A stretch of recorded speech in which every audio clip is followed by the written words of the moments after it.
Assalamu alaikum. Welcome to all of you in MGVS Arts, Commerce and Science College, Malegaon City. Today my presentation on the topic of Sidgwick theory. Sidgwick theory, which is related with paper 2nd, semester 3rd, inorganic chemistry. इससे पहले student before starting the chapter भी हम देखेंगे कि कुछ हम concept हमारा clear कर लेते हैं। जैसा कि अभी इसमें भी आपको बार बार कोऑर्डिनेशन कंपाउंड के बारे में आएगा।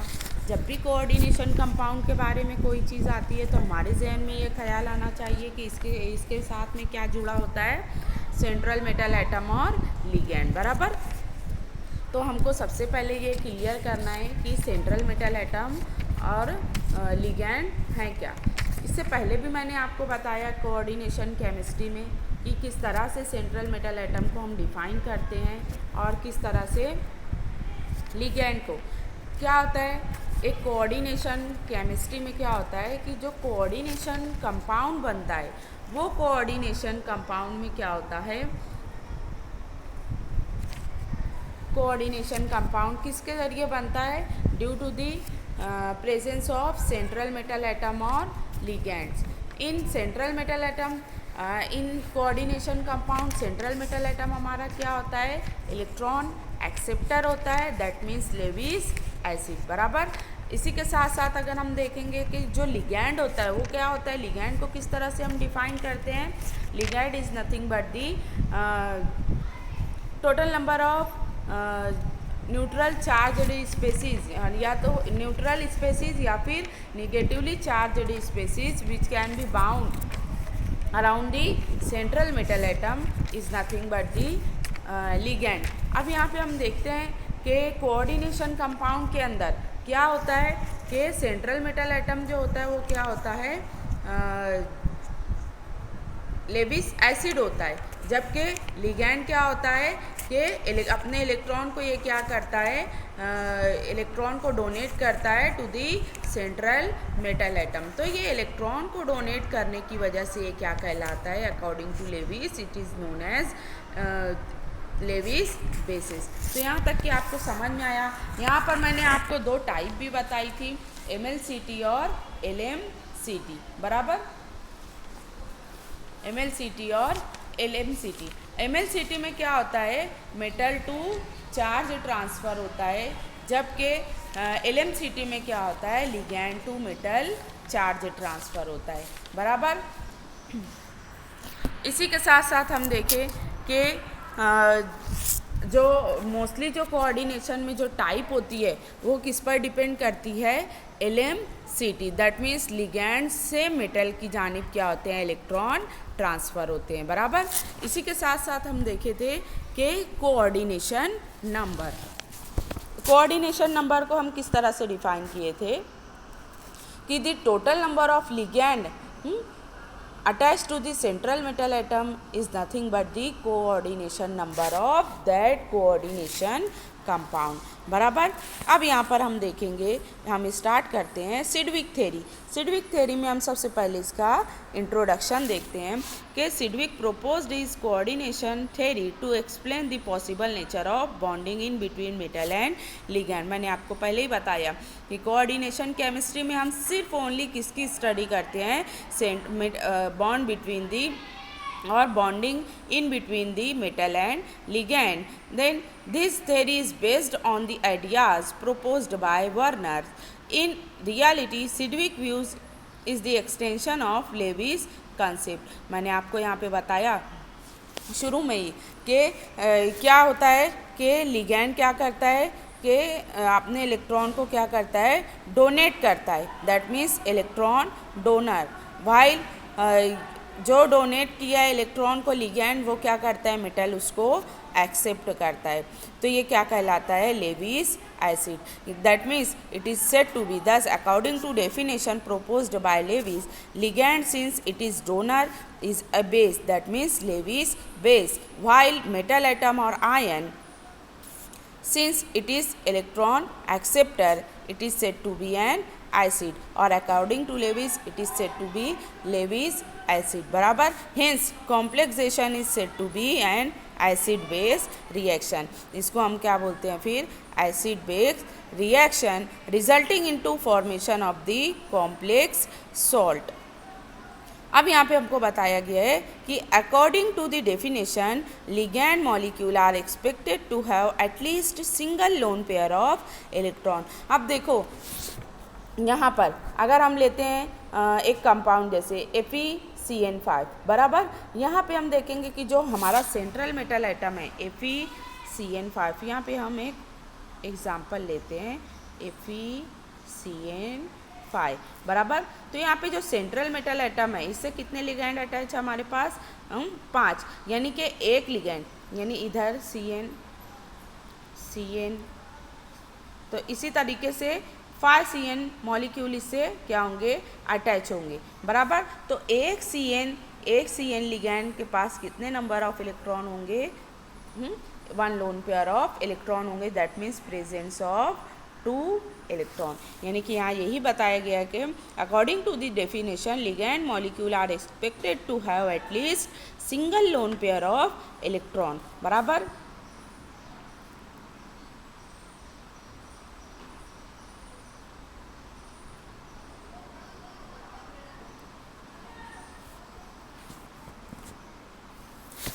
अब हम नेक्स्ट देखते हैं कि during the bond formation since both the electrons which participate in it are from one atom, it is coordinate bond और डेटिव बॉन्ड और सेमीपोलर बॉन्ड. कोऑर्डिनेशन कंपाउंड में जो बॉन्ड बनता है उसको मैंने पहले ही आपको बताया कि जो बॉन्ड होता है वो क्या होता है?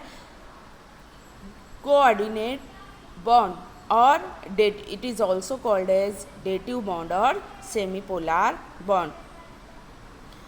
Such chemical bonds are always represented by one-headed arrow indicating the reaction of electron donation. यहाँ पे one-headed arrow का यूज़ किया जाता है. जैसे कि यहाँ पे मैं आपको बताती हूँ लिगैंड टू मेटल, यानी कि लिगैंड अपने इलेक्ट्रॉन दे रहा है किसको? मेटल एटम को. यानी कि ये one-headed arrow से इसको डिनोट किया जाता है. लिगैंड के पास कितने नंबर ऑफ इलेक्ट्रॉन है? 2. That means pair of electron, बराबर. अब हम देखते हैं next. As Werner has suggested that the group in the first coordination sphere are strongly held by metal compared to those in second coordination sphere. मैंने अभी आपको इससे पहले ही वाले में बताया कि कोऑर्डिनेशन केमिस्ट्री में हमने देखा कि फर्स्ट कोऑर्डिनेशन स्फीयर क्या है और सेकंड कोऑर्डिनेशन स्फीयर क्या है. फर्स्ट कोऑर्डिनेशन स्फीयर हम किसको बोलते हैं? Which can be directly attach to the central metal atom, और ये क्या होता है? ब्रैकेट के अंदर होता है. जबकि सेकंड कोऑर्डिनेशन क्या होता है? ब्रैकेट के बाहर होता है और it is loosely bonded to the central metal atom. यानी कि जो फर्स्ट कोऑर्डिनेशन स्फीयर होता है उसको हम इन ब्रैकेट में रिप्रेजेंट करते हैं, और जो बाहर अगर दिया होता है तो उसको हम किससे रिप्रेजेंट करते हैं? Second coordination sphere. ये फर्स्ट वाला कोऑर्डिनेशन स्फीयर क्या होता है कि इसमें जो लिगैंड होते हैं वो क्या होते हैं? Tightly bounded to the central metal atom, while second coordination sphere which cannot be tightly bounded to the central metal atom. Okay, then next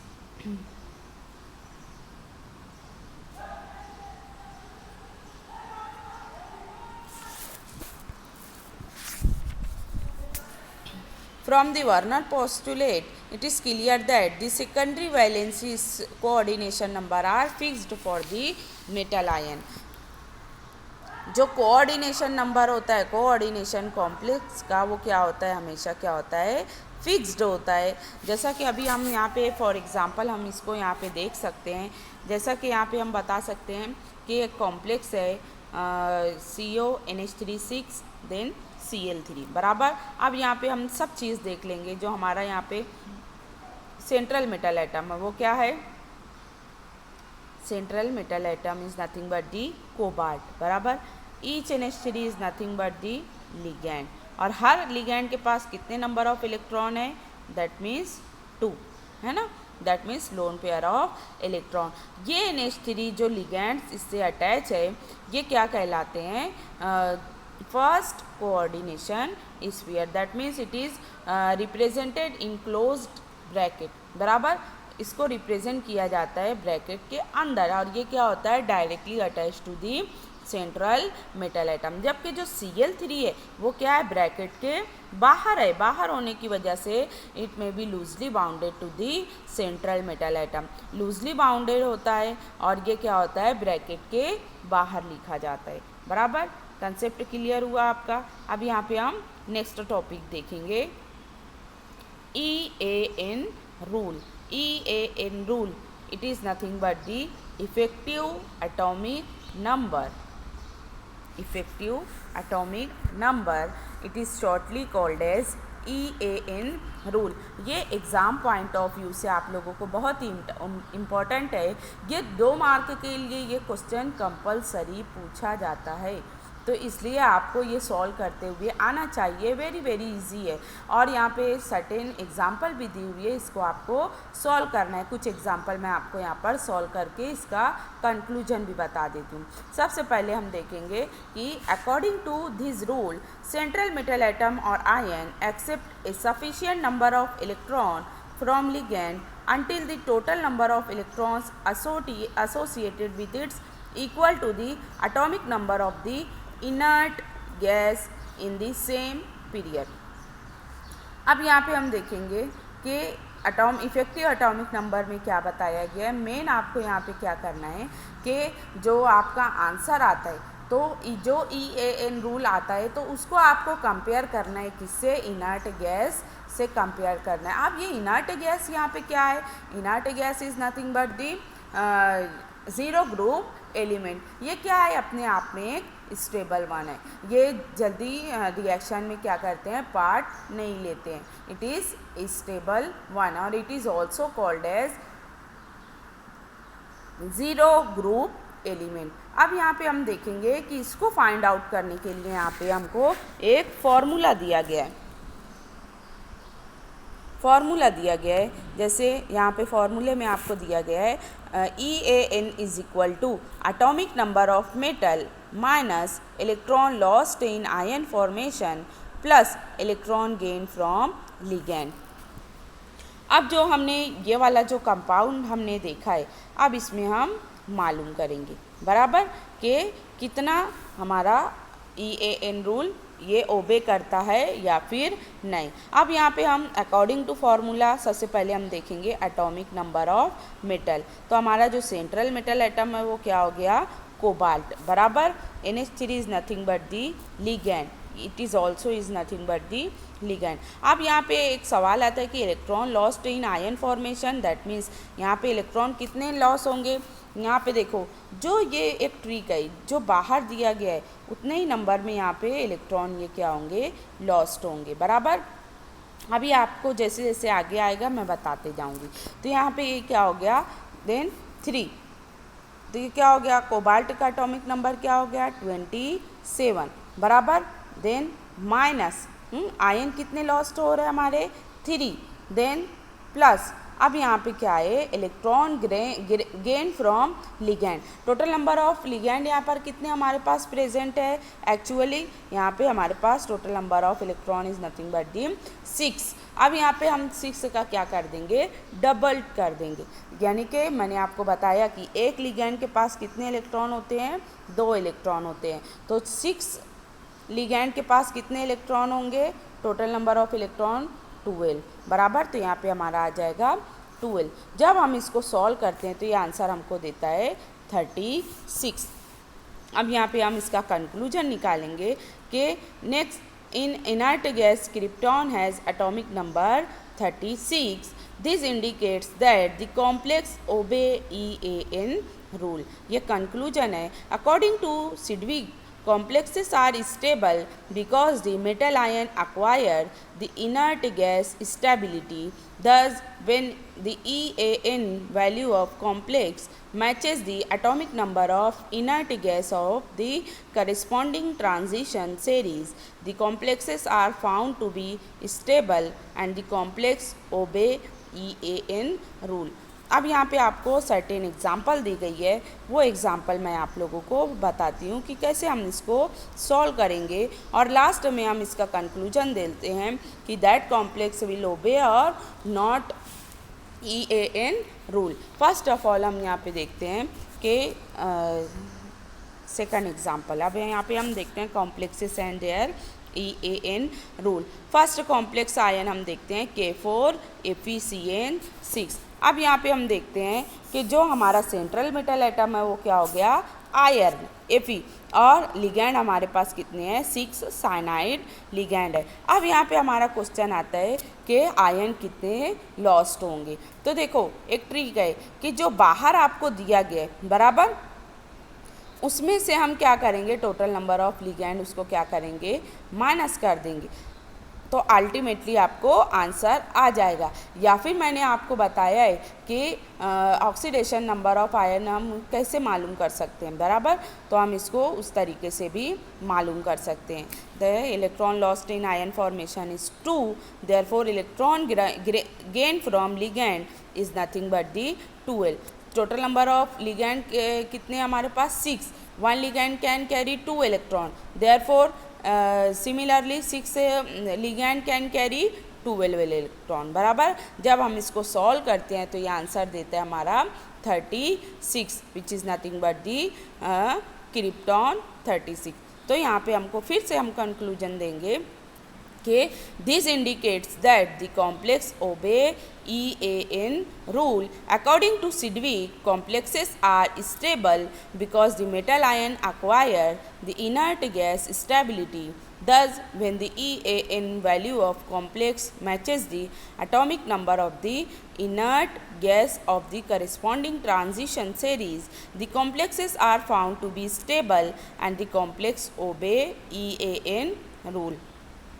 आप सिंपल सा भी कंक्लूजन दे सकते हो, that means the complex are found to be stable and the complex obeys EAN rule.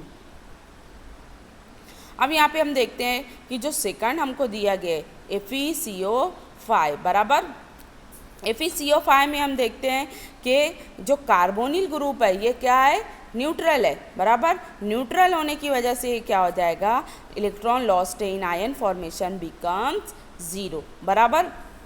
और यहाँ पे हमारा जो नेक्स्ट में जो आयरन नहीं हमारा क्या है, सेंट्रल मेटल एटम है, इसलिए इसका एटॉमिक नंबर भी 26 होगा. Electron lost in ion formation becomes 0 और electron gain from the ligand, that means यहाँ पे हमारे पास टोटल नंबर ऑफ लिगैंड कितने हैं, 5.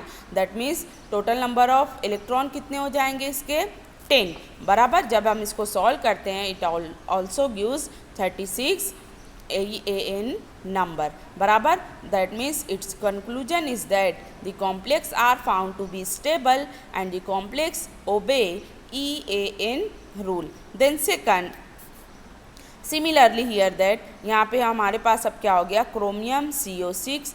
अब क्रोमियम का एटॉमिक नंबर कितना है, 24. सिमिलरली हियर दैट यहाँ भी कार्बोनिल ग्रुप है. Carbonyl group it is indicate that it's neutral और चार्जलेस स्पेसिस बराबर. तो यहाँ पर भी हमारा जो electron lost from ion formation ये क्या हो जाएगा, 0. और total number of electrons gain from ligand it is nothing but the 12. यहाँ 6 है, इसका डबल कर देंगे हम तो 12. जब हम इसको सॉल्व करते हैं तो ये हमको दे देगा ऑल्सो 36. तो इसका भी हम कंक्लूजन देंगे, the complexes are found to be stable and the complex obey EAN rule. Similarly अब यहाँ पे हम देखते हैं कि पैलेडियम NH364+. अब यहाँ पे मैं आपको एक ट्रिक बताती हूँ कि क्या करना है आपको, कि ये जो कॉम्प्लेक्स हम देख रहे हैं यहाँ पे जो कॉम्प्लेक्स के ऊपर जो चार्ज है तो वो किसकी वजह से आता है, आयन लॉस्ट करने के बाद ही हमको चार्ज आता है. तो यही चार्ज हमको क्या रहेगा उसमें बताना रहेगा, electrons lost in ion formation में हमको यही चार्ज बताना रहेगा बराबर. अब यहाँ पे हम पैलेडियम का हम देखते हैं एटॉमिक नंबर 46. बराबर. Electron lost in ion formation that means 4. Then electron gain from ligand is nothing but the 12. क्योंकि यहाँ पे टोटल नंबर ऑफ लिगैंड कितने हैं 6, तो हम इसका क्या कर देते हैं डबल्ड कर देते हैं. बराबर. जब इसको भी हम सॉल्व करते हैं तो ये क्या देता है 54. और 54 किसका है इनर्ट गैस इलेक्ट्रॉनिक कॉन्फ़िगरेशन में किसका है एटॉमिक नंबर फॉर जेनॉन है. तो फिर हम इसको है ना, तो इसको फिर हम बताएंगे कि इसका कंक्लूजन हमको क्या निकलेगा कि the complexes are found to be stable and the complex obey EAN rule. बराबर. उसके बाद हम डिफरेंट एग्जांपल आप लोगों को पास दी गई है, इसको आप इजीली सॉल्व कर सकते हो. अगर फिर भी आपको कोई परेशानी आती है तो आप टेक्स्ट मैसेज में मुझको बता सकते हो. ये एग्ज़ाम पॉइंट ऑफ व्यू से बहुत ही इम्पॉर्टेंट है.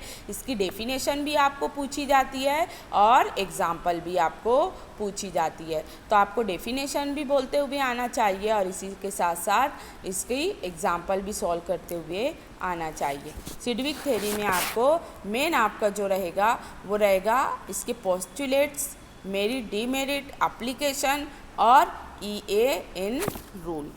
नेक्स्ट हम देखेंगे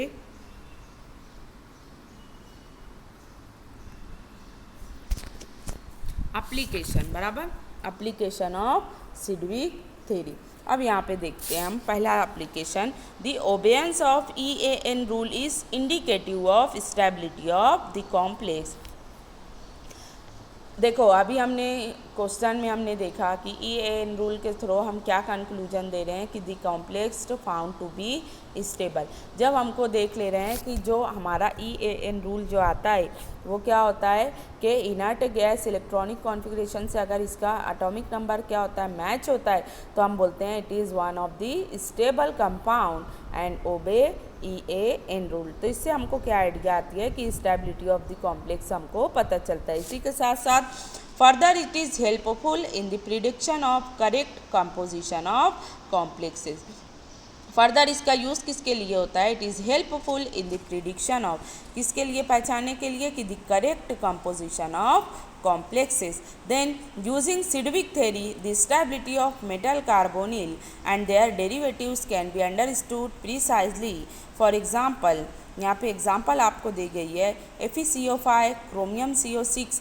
देखो जो भी न्यूट्रल कंपाउंड के साथ जो भी स्पेसीज अटैच रहेगी ये न्यूट्रल कंपाउंड है कार्बोनिल के साथ, तो हमको पता है electron lost from ion formation becomes zero रहेगा, है ना. तो इसका भी हमें पता चलता है. Then stability and the formation of addition compound और the adduct can be well explain by Sidgwick theory. Then next drawbacks और लिमिटेशन ऑफ सिडविक थ्योरी. अब पहला हम ड्रॉबैक देखते हैं कि according to the fundamental ideas of Sidgwick theory ligand metal reaction is of donor acceptor type. बराबर. अभी मैंने आपको शुरुआत में बताया कि जो कोऑर्डिनेशन कंपाउंड में जो रिएक्शन होती है वो कैसी होती है एसिड बेस टाइप होती है. दैट मीन्स डोनर और एक्सेप्टर टाइप, यानी कि लिगैंड इसमें क्या होता है अपने इलेक्ट्रॉन को डोनेट करता है to the central metal atom को, इसलिए ये क्या कहलाता है Lewis base. While during the complex formation central metal atom क्या करता है accept the electron from ligand. Then it according to Lewis it act as an Lewis acid. तो इसलिए इसको क्या नाम दिया गया donor acceptor type. This indicates that there may be accumulation of large negative charge on the metal ion. बराबर. क्या होगा कि सिर्फ क्या हो रहा है इसके अंदर मेटल लिगैंड अपने इलेक्ट्रॉन डोनेट करेगा सेंट्रल मेटल एटम को, वापस से यहाँ डोनेशन नहीं हो रहा है. तो यहाँ पे क्या हो जाएगा मेटल के ऊपर क्या होते जा रहा है निगेटिव चार्ज बढ़ते जाएगा. That means large accumulation of negative charge on the metal atom or metal ion. Due to this the central metal atom or ion may become negatively charged. Thus the question how an electropositive metal becomes electronegative. Question arise हो सकता है ना कि कैसे electropositive metal becomes electronegative, but this question remain unanswered by this theory. It is one of the main drawback of this theory.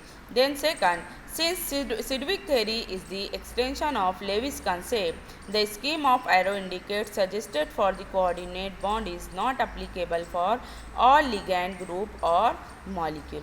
बराबर.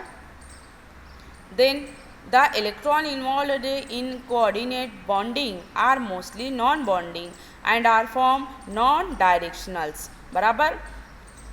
Non-directionals s orbitals. बराबर. Thus resulting bond should be weaker and the complex will be unstable. But in reality complexes are found to be stable. Then though EAN rule predict the number of ligands in a large number of complexes, there are significant number of exception where the EAN is not equal to that of an inert gas. Hence EAN is no longer useful in transition metal chemistry in general.